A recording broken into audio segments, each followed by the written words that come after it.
ඔයාලා හැමෝම මගේ YouTube channel එකට ආදරයෙන් පිළිගන්නවා. ඉතින් අද වීඩියෝ එකේ මම මහන ඇඳුම් ගැනයි වටලප්පම් එකක් කොහොමද හදාගන්නේ කියලායි තමයි තියෙන්නේ.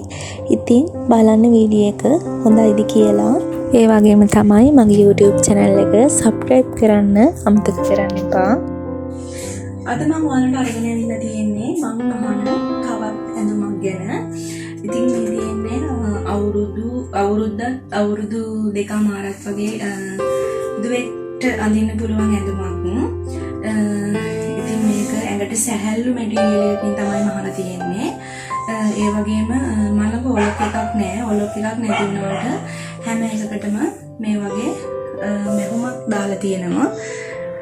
ඔලොක් නැති වුණාට මේ වගේ කන පිටට එන එකත් නූල් ඇදෙන්නේ නැති වෙන්න මම මහන ඇඳුමේ හැම තැනකටම වගේම මෙහුමක් දාලා තියෙනවා. ඉතින් ඇඳුමේ නීට් එක ගැන හිතුවොත් ඒ විදිහ තමයි තියෙන්නේ. මේ ඇඳුම ඔයාලට 180කට වගේ ගන්න පුළුවන් වගේ.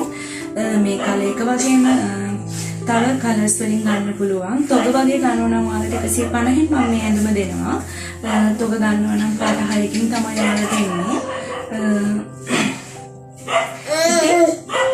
ඔයාලට මම කියනවා ලස්සන දූ බබෙක් අඳන්න මේ වගේ ඇඳුමක් මගෙන් මිලදී ගන්න කියලා.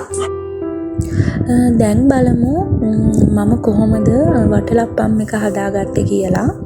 ඉතින් මට ගියේ සීනි බිත්තර දෙකයි පොල් බෑවක කිරි විතරයි මිටි කිරි. ඉස්සරලම හොඳට සීනි ටික කැරමල් කරගන්න ඕනේ. ඉතින් ඒක ටිකක් තද පාටක් වෙනකන් තමයි කැරමල් කරගන්න ඕනේ. ඒ වුණාට ඒක හොඳින් කලවම් කරන්න ඕනේ. එක තැන කළු වුණොත් එහෙම තිත්ත රහයනවා.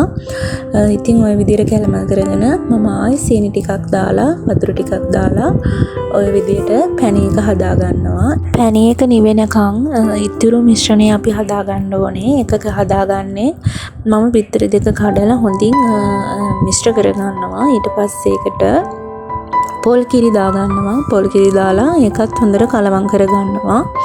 ඊට පස්සේ තමයි අපි පැණි එකතු කරන්නේ. පැණි ටික එකතු කරලා ආයෙ කලවම් කරලා අපි පෙරාගෙන ස්ටීම් කරන භාජනයට දාගෙන ස්ටීම් කරගන්නවා. ඊට පස්සේ හොඳින් නිවුනට පස්සේ අපි මේ විදිහට දාගෙන අපිට රස බලන්න පුළුවන්. ඉතින් ওই විදිහට තමයි මගේ වටලප්පම් එක ආවේ.